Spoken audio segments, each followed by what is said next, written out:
છોટાઉદેપુર નગરપાલિકાએ નાગરિકોને સરળતાથી પીવા માટે શુદ્ધ પાણી મળી રહે તે માટે નવતર પ્રયોગ કરવામાં આવ્યો છે. નગરના મુખ્ય જાહેર સ્થળો પર આધુનિક વોટર એટીએમનું લોકાર્પણ કરવામાં આવ્યું છે. સાંસદ જશુ રાઠવા અને ધારાસભ્ય રાજેન્દ્રસિંહ રાઠવાના હસ્તે આ સુવિધાનો શુભારંભ કરવામાં આવ્યો છે. આ વોટર એટીએમ કસ્બા pickup stand, bus depot, petrol pump 4 રસ્તા, સરદાર ગાર્ડન, માણેક ચોક અને કવાંટ નાકા વિસ્તારમાં સ્થાપિત કરાયા છે. નગરના લોકો, મુસાફરો અને આસપાસના ગ્રામજનો હવે સરળતાથી શુદ્ધ પાણી મેળવી શકશે. સૌથી મોટી વાત એ છે કે આ વોટર એટીએમ ખૂબ જ નજીવા દરે સેવા આપશે. માત્ર ₹1 1 લીટર, ₹2 2 લીટર અને ₹5 5 લીટર શુદ્ધ અને ઠંડુ પીવાનું પાણી ઉપલબ્ધ થશે.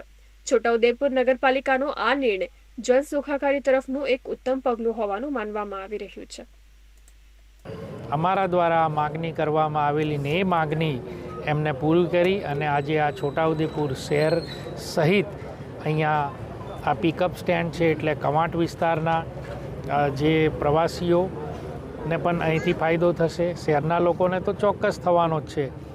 એટલે આ ભેટ આપવા બદલ હું માનનીય મુખ્યમંત્રીશ્રીના ખૂબ ખૂબ આભાર સહિત આજે અહીંયા નગરપાલિકાના પ્રમુખશ્રી, ઉપપ્રમુખશ્રી અને નગરપાલિકાના સૌ સભ્યો, સિનિયર આગેવાનો, અમારા વકીલ, સિનિયર વકીલ આદરણીય મકરાણી સાહેબ પણ અહીંયા આજે ઉપસ્થિત છે. ખૂબ આનંદ થયો કે છોટાઉદેપુરને આવી સુવિધા મળી રહી છે. મને શ્રદ્ધા અને વિશ્વાસ છે કે આગામી સમયમાં છોટાઉદેપુરને આવી જ રીતે આપણને ઇલેક્ટ્રિક બસ અને એનાથી ટ્રાન્સપોર્ટ સિસ્ટમ આપણી નગરપાલિકામાં મળે, રિવરફ્રન્ટ મળે, એવા અનેક પ્રોજેક્ટો રાજ્ય સરકારના આપણા પાઇપલાઇનમાં છે. એટલે આવનાર સમયની અંદર આપણે બધા સૌ એવી આશા રાખીએ કે આવી સુવિધાઓ પણ આ નગરપાલિકાને મળે. છોટાઉદેપુર નગરપાલિકા નગરની અંદર આ ડ્રિંકિંગ વોટર એટીએમ નાખી રહી છે.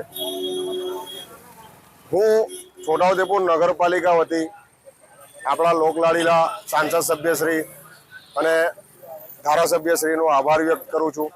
માનનીય ધારાસભ્યશ્રીનું આ સપનું હતું.